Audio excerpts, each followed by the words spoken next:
Hello everyone, it's Cameron and welcome to another video. Today we're going to do an album review. The first album review I have done for almost a year, I would say. I think since December was my last one when I did the Beatles Rubber Soul on its 60th anniversary.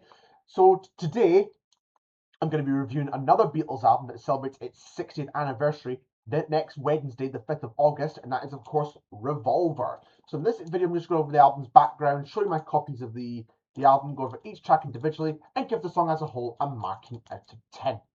So the Beatles album Revolver was their seventh album, released on the 5th of August 1966 on Parlophone. Now, at the end of 1965, the Beatles had released Rubber Soul, which was kind of like a change in their sound in a sense as well. And this album was kind of like the continuation of that. And even George Harrison said in the intervening years that, Rubber Soul and this album have often been looked at as like a part one, part two type of thing. And I can sort of see where George is coming from. And I think other people have also made that observation as well. With the release of Rubber Soul, they went on a short UK tour in December of 65. And then they took early part of 1966 off, just spending time with their families, because they hadn't really had much of a day off since 1962, 1963, because the last sort of few years had always been hectic for the Beatles. There was always TV, radio, the tours, and other promotional appearances that they had as well. So the early part of 1966, the Beatles were kind of just taking it easy, but they were writing some songs, and which was a good thing for them because they had the time to prepare for when they went into the studio. They went to the studio to make the album. And also a little side point, there was meant to be a third film with United Artists, but the Beatles, however, rejected Brian Epstein's proposals, and it didn't happen. So when they went to the studio in April 66, they started to experiment a bit more with this, with their sound and their music. There was a thing that they were now developing with called artificial double tracking, which was developed by an Abbey Road engineer by the name of Ken Townsend. And this was basically done by this was like an artificial way of producing double tracking. So double tracking means you're saying your vocal, it kind of has the two sounds of your vocal, where normal it has the one. And this meant by running an additional tape machine, it was possible to duplicate a vocal or an instrument from the master tape at the same time, delay it by a fraction of a second from the original. This gave the impression of hearing two voices or instruments just from one recording. And this saved the Beatles time, and it meant it was no longer necessary to use another track on the tape to create the sound of double tracking. And they also began to experiment with like backward loop sounds and all sorts of things. So the Beatles are now kind of starting to experiment themselves within this album, and they recorded it through April through to June of 1966. And with this album, when the Beatles went on a world tour to Japan, the Philippines, and later in America, they didn't play a single song from this album live, primarily because of the production effects that were used during the making of this album, which we'll touch upon as we sort of go along in the songs. And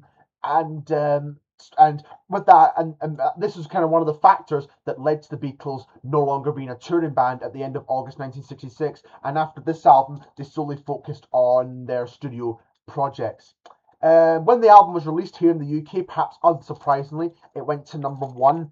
In America, I'm not sure how it got to, but I know the reception there was kind of muted a little bit due to controversial comments that John Lennon had made, stating that the Beatles were more popular than Jesus, which was a comment which I don't want to try and get too much detail of, but that was misrepresented and misquoted.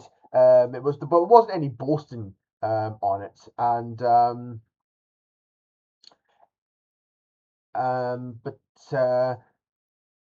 but it kind of created a bit of a kind of bad taste in. Oh, it went to number one. It went to number one in America. So, but even despite the muted reception, and in the intervening years, people have often looked at this as one of their favorite Beatle albums, and it's definitely a great album, and I could do agree with them them on it. Little known fact as well: the initial title for this album was going to be Abracadabra, but the Beatles went with Revolver. Well, it was kind of playing the term on like the gun revolvers, but it also meant when the record revolves when it goes around on your turntable on your record. I think that's what they mean by Revolver, which is quite a cool title. So I'm just going to go over my copies of the album. Here's my original mono vinyl pressing, which is always quite good to have the original mono pressings of the Beatles albums. And I think I have almost all the original mono albums apart from Magical Mystery Tour, which I hope to try and find somehow, and a mono white album, which is always difficult to get hold of. Here's the front cover. Now, this front cover was designed by Klaus Vormann, who was their old friend from their Hamburg days in the early in 1960 and 61, and he designed this cover, which is really interesting photo collage of different photos of the Beatles at different points, and somewhere about here. No, I don't see it, but I think I thought I saw a photograph of like George Martin with a tuba on his head, but I don't think I see it here, unfortunately. Maybe I saw that in a different picture, but there's the front. Back cover as well is a nice picture of the Beatles there. You get all the songs and who sings on them. Back. This is in a EMI inner sleeve, but it might have come in the original Emmy Tex inner sleeve. I'm not sure, but you never know, might have done. And you can see the Revolver album advertised there as well. I think this might be from a different inner sleeve actually. But you also get to see Cliff Richard advertised here. The Beatles Oldies but Goldies album. There's Cilla Black. There's Shadows. Frank Highfield. Hollies. Some quite interesting. Ken Dodd, of course, was a famous Liverpool comedian. So yeah, there's quite a lot of interesting advertising there. And of course, it's on Parlophone, the original yellow-black Parlophone label there.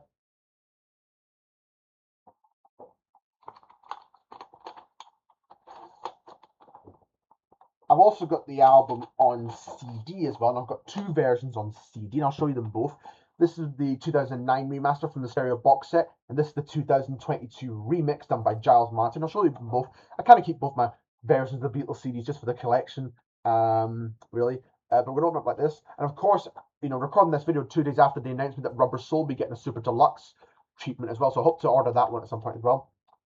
There's a nice picture of the Beatles there on the paperback Writer and Rain video shoot. That's a photograph of them doing the song on top of the Pops. Yellow Parlophone. I always like the fact when they reproduce the original labels on the CDs like the original LPs. Booklet here as well. What's great about the 2009 remastered booklet is that you get the information about the album, photographs, and it tells you where it was all taken.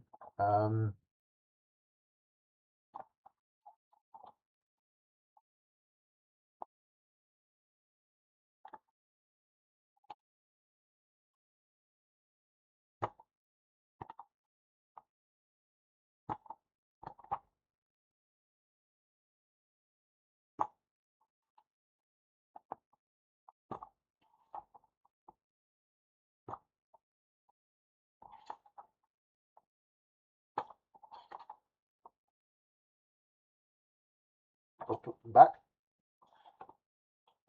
And again, as I say, I've also got the 2022 remix on CD.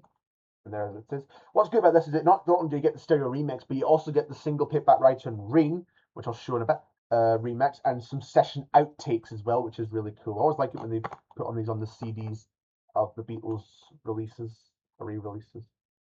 I think that's going to be the original Revolver cover design. Here's the first disc. Looks like that. And it goes. Oh, trying to get it on. And what's nice is that you even get the disc for the sessions, the test press, which is basically like the kind of demonstration advance pressings of the records.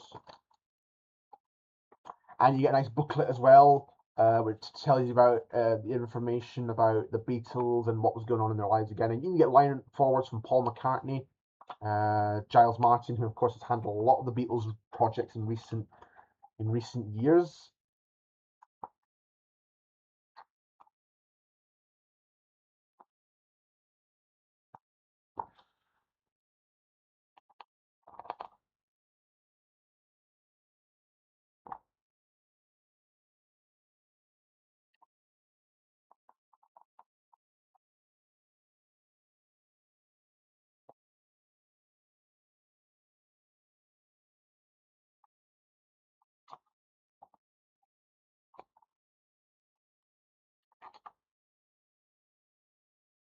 Tells you where each track was recorded, who plays on them, and when they recorded it.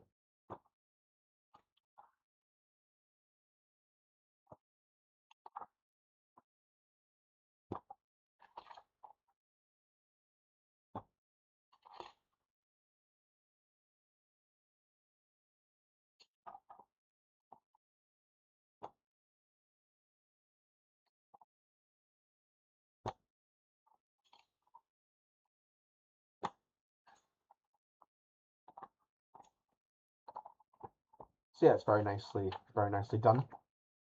These remixes, and of course, as I say, Rubber Soul's all going to get its remix in October, so that's quite exciting to see we're going to get that.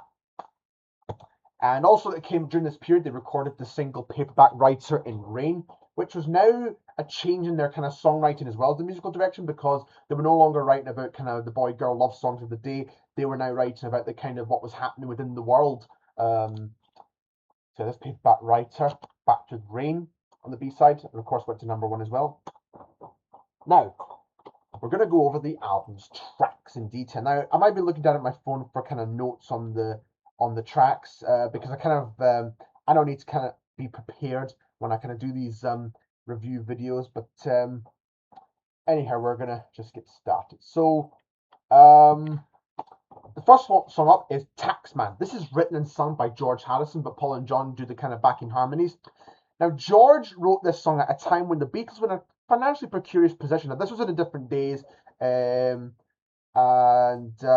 he said Taxman was when I first realised that even though we had started earning money, we were actually giving most of it away in taxes. It wasn't still as typical, which is kind of happening kind of nowadays, really. But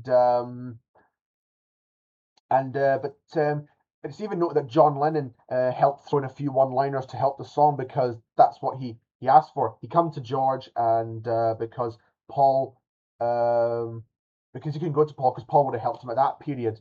But they eventually kind of did along the song, and it's a really great song lyrically. It's a quite a good song, and it's even the guitar works great as well, which Paul McCartney I think plays the kind of lead guitar solo one, which is really cool. You don't really hear Paul do that often on the Beatles records, much then or before, but it's quite interesting to hear him do it on this song. I'm pretty sure it was the only time he would do it.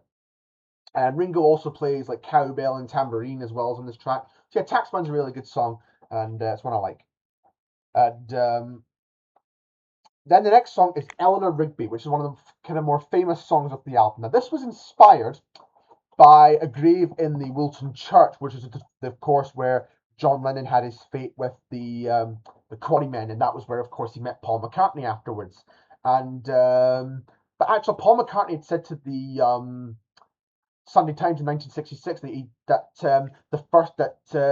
he was just going to call it Daisy Hawkins, but then he changed it, and then he had the name Father McCartney, but that was later changed to Father Mackenzie. Um, and Paul has said that I think he called the character Eleanor because of the actress Eleanor Bron, who starred in Help with the Beatles. So I think that's where it came from, and Rigby came of the name of a store in Bristol, Rigby Evans and Limited. So I think we can easily debunk the kind of myth that it came from that gravestone in the Wilton Church. But people now go and see that grave because of this song. And this is a song that kind of largely Paul kind of sings, but Paul, George, and Ringo do 3-part harmony on this. But it was also a string quartet, which was arranged and conducted by George Martin, their producer, and it works quite well. And it's one that Paul McCartney has played live in concert in the intervening years since. And Eleanor Rigby was released as a single on the same day as the album, but it was actually a double A side with the song Yellow Submarine, which we'll touch upon in a moment. So yeah, that's a really good song, Eleanor Rigby, one of my personal favourite Beatles tracks. Then we get the song I'm Only Sleeping. Now, this is a John song, the one that he produced and written, wrote and sang, and yeah, I kind of like this song. John's vocals and whatnot are quite good in this song. And George Harrison kind of plays the guitar, but it's kind of done backwards. Now, how they came to do this backwards is that they did the sessions for Rain, the B-side of Paperback Writer. John put the tape on, when he brought the tape home, put the tape on, and it sounded quite funny to him. Then he realised he put it on backwards by mistake. It was going, and he was so impressed. He was like, whoa, what's that? And he was really impressed that they thought they would try it on other recordings. So they did it like this. Now, this guitar part was recorded kind of separately. And by this point in time, the Beatles would record things like the rhythm tracks, and then they did the vocals later on. And George kind of added his guitar part, and it was then kind of done backwards. In fact, engineer Jeff Emmerich described this process as interminable. I can still picture George hunched over his guitar for hours on end, headphones clamped on, brows furrowed in concentration. And this is kind of the start of the kind of Beatles experimental kind of phase, because it kind of continued on with Sergeant Pepper. Maybe not so much with Sergeant Pepper. Maybe I kind of with Sergeant Pepper a little bit, and probably the Magical Mystery Tour as well, and into the White Album as well. So this was going to kind of start the experimental phase. A really good song, I must admit. I'm Only Sleeping. Not one that you hear kind of mentioned all that often, but a good song. Then we get Love You Too.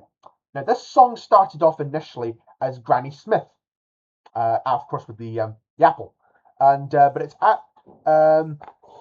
it's kind of a George Harrison kind of love song to his wife Pattie Boyd, while incorporating philosophical concepts inspired by his experiment with the hallucinant drug LSD, which during that time the Beatles had during this kind of time, the Beatles had started to experiment with things like LSD, drugs and acid, which wouldn't become known until slightly later. But this is kind of an Indian style type of song. The tabla is played by Anil Bhagwat. I think that's how you say that. And again, it's quite an interesting tune, but it's kind of not one that I would really hear outside the album, but still a good song nonetheless. Then we get Here, There, and Everywhere, which is one of my personal favourite Paul McCartney songs. Paul sings it nicely, and the harmony vocals with John and George, And Paul, I think, has also played this one live in intervening years in concert. It's one of my personal favourite Paul McCartney kind of either solo or Beatle tracks. It's just, I think it's one of the best ones he's done, in my opinion. And it's just kind of a nice song. And and because by this point in time, the Beatles were kind of influenced by the Beach Boys, and it's got that kind of Beach Boys harmony as well. And before the album had come out, while it was being recorded, the Beatles had gone to a party with the Beach Boys, and during this party, the Beach Boys say, "We're going to play you our latest record, which is coming out soon, which will turn out to be Pet Sounds." And they were so impressed and amazed by this record that they kind of started to take on that kind of sound into this album, because I think Pet Sounds had just come out at that time, and that was kind of a big album as well. And Here, There, and Everywhere, my personal favorite Paul McCartney songs. Then we get Yellow Submarine, which, although it's written by John and Paul, it's actually sung by Ringo. And the kind of inspiration behind and the story behind this song was that they were on holiday. Paul McCartney was on holiday in 1963 in Greece, where he enjoyed an ice spoon sweets that was either red or yellow, depending on the flavour, known locally as a submarine. And John also thought of an underwater craft for he and George and their then wives, Cynthia and Patty, first took LSD in 1965. And after they had the disorientated experience of a visit at a nightclub in London, they went back to George's house, where John perceived the bungalow as a design as a submarine with him and the captain. And this was kind of later on within the song. For the kind of experimentation of this track, they did the basic rhythm track, and then they did the kind of vocals. Ringo did his lead vocals, and the few days did the overdub sound effects. With the likes of Brian Jones of the Rolling Stones, Pattie Boyd, Marion Faithfull, who was dating Mick Jagger at the time, and their road managers Mal Evans and Neil Aspinall, and Alf Bicknell, who was their band driver. And they used sounds, and they used clinking of glasses, and they were blown together in blowing an Orcania. I don't know what that is supposed to mean. And I think to create the water effect, they had a bathtub, and George swirled water around the bathtub. And that's how they kind of got the sound effects on that track. And it's a really, really good song, Yellow Submarine. And this was also released as the other side of Eleanor Rigby on the same day as the single for Revolver, and here it is. And this reached number one, despite both sides reached number one, despite it being on the album. And then we come to the end of side one with a song called She Said, She Said. And this is another John Lennon song, and it's a good song lyrically. It's a good kind of rocky song. This was one of the last things that was to be recorded for the album, and they recorded this in the June of 66, and they actually recorded this a few days before the Beatles had to leave for their world tour to start in Germany, and this took 9 hours to rehearse, record, complete with overdubs, and this made it the only Revolver song to be completed in one session. And when the mixing was done, George Martin, the producer, was like, "All right, boys, I'm going for a lie down." And but this, however, while the creative cooperation from all four during the sessions for Revolver was at its highest, there remained a philosophical divide between John and Paul due to Per George and Ringo's refusal to try LSD. For whatever reason, Paul didn't contribute. He took part in the early takes, as she said, but never to the finished recording. He said, "I think we had a balmy or something," and I said, "Oh, fuck you," and they said, "Well, we'll do it." I think George played bass on that track, and it's not really exactly known what the truth is. But anyway, still a good song. She said, lyrically, it says, she said, "I know what it's like to be dead," and those sort of things. And yeah, quite the song. Side two, we get "Good Day Sunshine," another one of my favorite Paul McCartney songs. Just a nice up tempo tune. The kind of songs that you can listen to in the sunshine. And again, this is kind of inspired, almost similar to like the Beach Boys a bit. Well, Paul was actually kind of said he was influenced by the Loving Spoonful song "Daydream," and was kind of trying to write a song in that vein. And I like the "and when the sun is ours," and it's just kind of one of those sort of typical Paul McCartney song. It's kind of bright and melodic type of song. They have the piano in it as well, and Paul McCartney also revisited it for Good Day for the "Give My Regards to Broad Street" film in 1984. And you get George Martin playing the piano in this track, and Paul's also played it in concert in the intervening years as well. Although maybe not so much nowadays. I think not so much kind of nowadays. Paul plays it in concert, but he did at one point play it in concert. Then we get "And Your Bird Can Sing." Now, this is one of my favorite kind of Lennon kind of rocker tracks. I like the harmony and the guitar. When you hear some of the early takes that they put out, it was in a different key and a different arrangement. Not quite different arrangement, but it's in a different key. And there's even one take where Paul and John can't get through the whole song without giggling. It's quite funny to hear that take, and but John never ever really interviewed it, apart from deciding it's substandard work. But Cynthia, his wife at the time, recalled that John, she gave him this sort of clockwork bird inside a giant gilded cage wrapped in gift paper, and apart from the wind-up mechanism, she gave him as a gift as she wound up the bird as she handed the present to John, so it signed, leaving him with an expression of sheer disbelief on his face as he removed the wrapping paper. And so that's kind of where it kind of came from. But the initial song working title was "You Don't Get Me," but of course it was later renamed to "And Your Bird Can Sing." Marianne Faithfull, who was Mick Jagger's girlfriend at the time, said the song was addressed to Mick Jagger, written about her since she was Jagger's girlfriend. Now, for those living outside the UK, the bird is basically a slang term for a woman or girlfriend.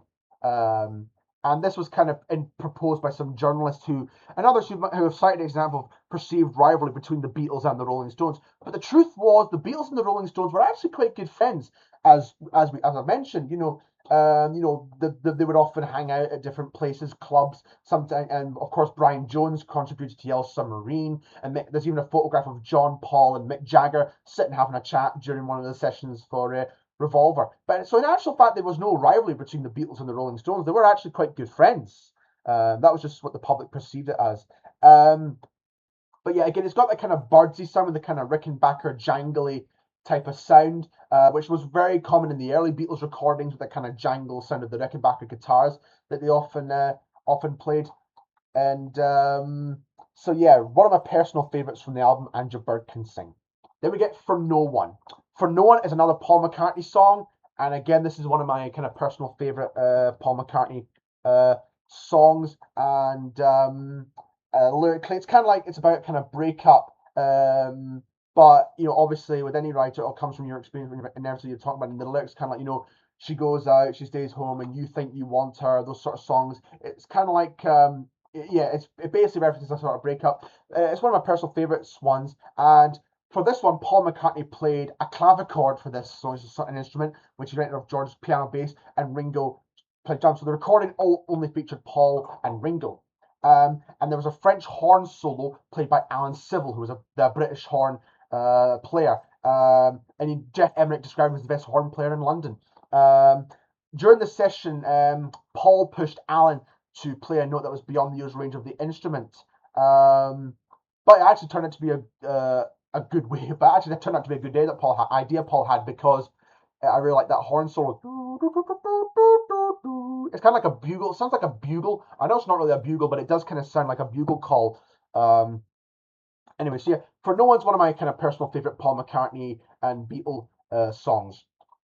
Next track up is Dr. Robert.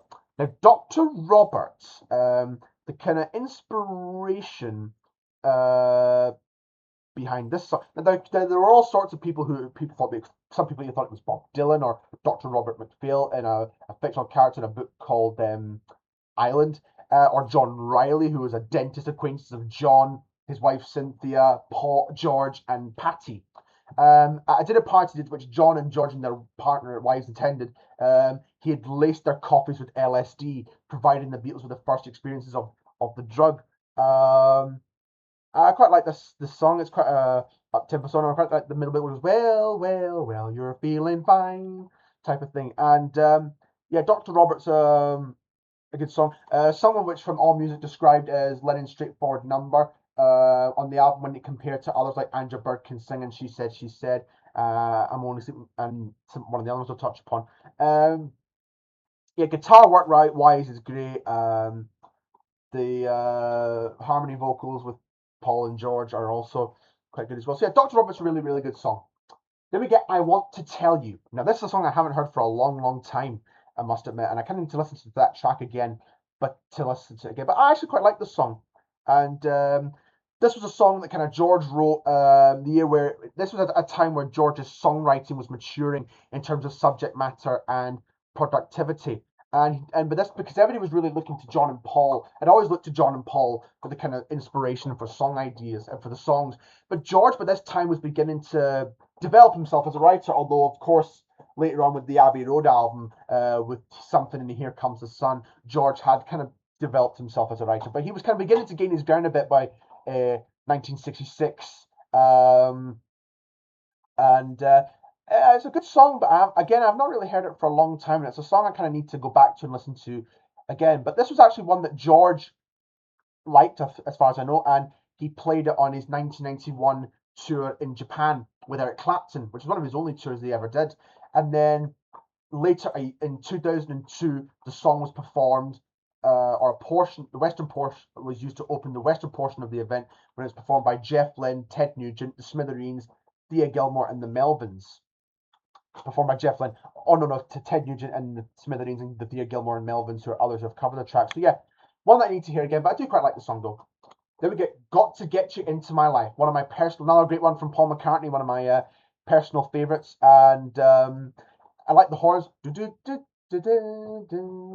is kind of like, it sounds almost like a Stax soul song, because soul's was a big kind of form of music back in the 60s, with the likes of Sam and Dave, and later on the Four Tops and the Temptations.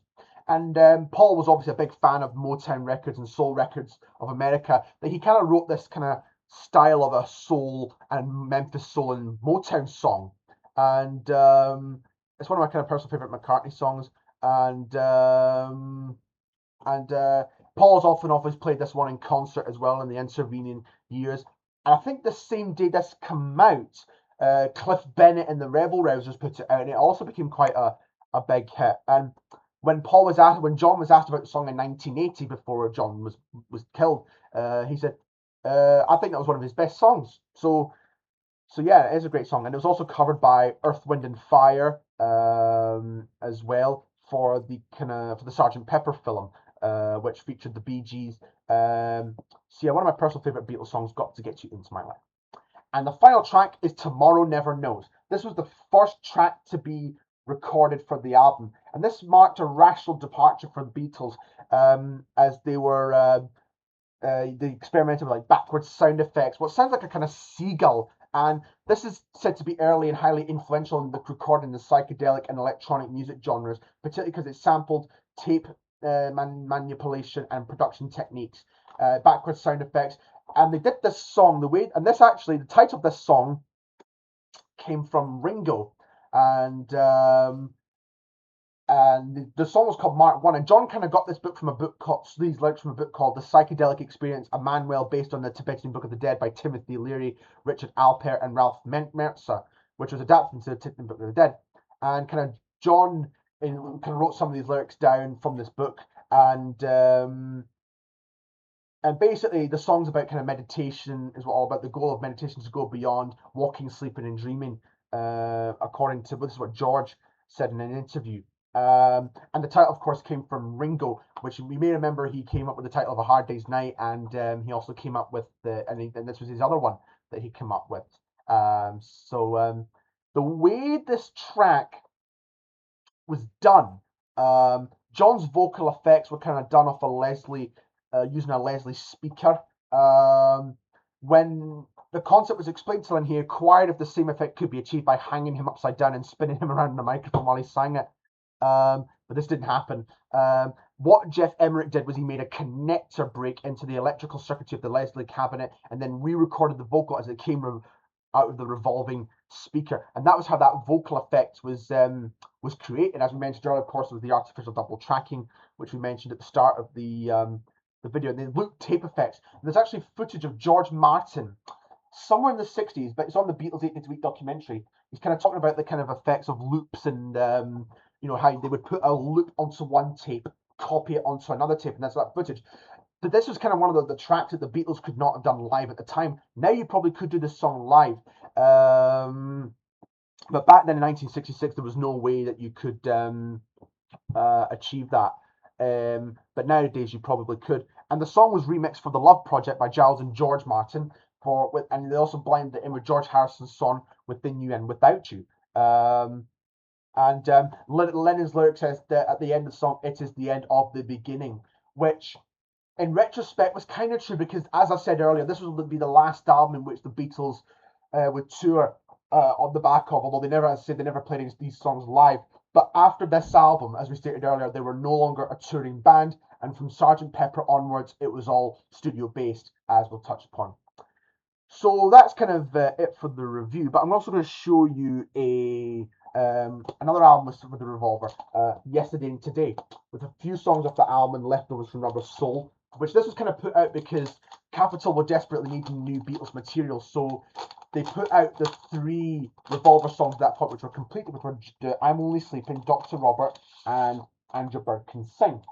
Now, this cover, as we all know, created controversy, which I plan to do a separate video on, this cover. But this is not the original copy. I showed this in my Yesterday and Today Rubber Soul video. This is not an original. This is like a, I don't know, kind of unofficial reissue of it. But what's cool about it is that it does kind of look like the original. You've got the original kind of original Capitol label, and it's on a nice sort of blue marble vinyl, which is really cool.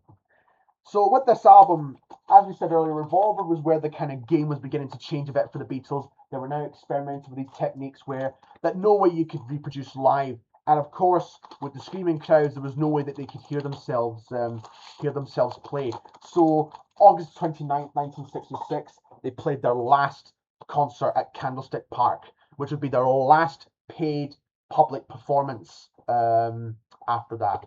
So hope you all enjoyed this video. Revolver's a really good album. I'm definitely going to listen to it in the near days of the anniversary at some point. Hope you all enjoyed the video. Like, comment, subscribe, and we'll see you again for the next video.